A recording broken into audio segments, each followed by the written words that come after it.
Have you been trying to masculinize your voice and then you accidentally end up sounding like Patrick Starr? And you don't want to be there. Hey, I'm Quinn, gender-affirming vocal coach. We're going to chat about resonance. First off, what is it? Resonance is how your voice reverberates or buzzes inside your body. Depending on how big or small that area is, changes how your resonance sounds. Here is the area in question, your vocal tract. So from here to here is how big or tiny things are that we're considering. So vocal tracts that are more narrow and shorter in length tend to have brighter sounding voices, while on the other hand, vocal tracts that are longer and a little bit wider in diameter tend to have darker sounding voices. Now what can we do about it to make your voice the most you? Let's lower your larynx. For those of you unfamiliar with what a larynx is, I'm about to show an anatomical model. If that's not for you, I would fast forward. This is a larynx, a model of a larynx. It is also known as like your voice box. Some people also call it the Adam's apple, which I don't do because it's biblical and gendered, both of which are unnecessary. So we all have our voice box around a yay in our throat. You might be able to see mine move up and down. When the voice box is lowered, we extend the length of our vocal tract. Now, I'm not saying it has to live down there. That's when you get into Patrick Starr territory. And we don't live there. That's not sustainable. What I'm going to have you do is explore relaxing your larynx into a lowered position in your throat.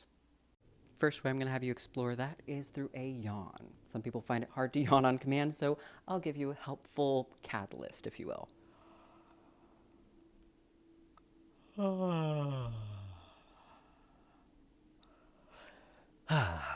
Hope that helped.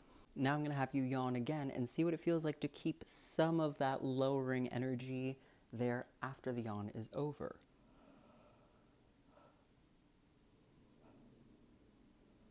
Okay, it's right there. Third yawn. Go ahead and lower that larynx, and we're going to hold it in that lower position and then say ha ha ha 3 times in a row. Ha ha ha. Might have heard some changes already. It might be, I considered an 11 or a 10 out of a scale. You don't want to live there, but it changes the sound. Think of Jabba the Hutt, ha ha ha, kind of things if you like visuals. I think that's a very helpful one for me. So lowering it down, finding that yawn. If it feels Patrick Starry, let up, ease up on a little bit of that energy you're pushing and pulling down with, and find a 6 or a 7 on that scale and see how it sounds. Ha ha ha, ha ha ha, ho ho ho. And something that I always think is helpful is a little bit of tactile feedback or visual feedback. Depending on what style you like the most, a lot of us pull from different learning styles. So either touching on your throat to feel that larynx lower down, or seeing in a mirror or a video, is my larynx a little bit lower in my throat?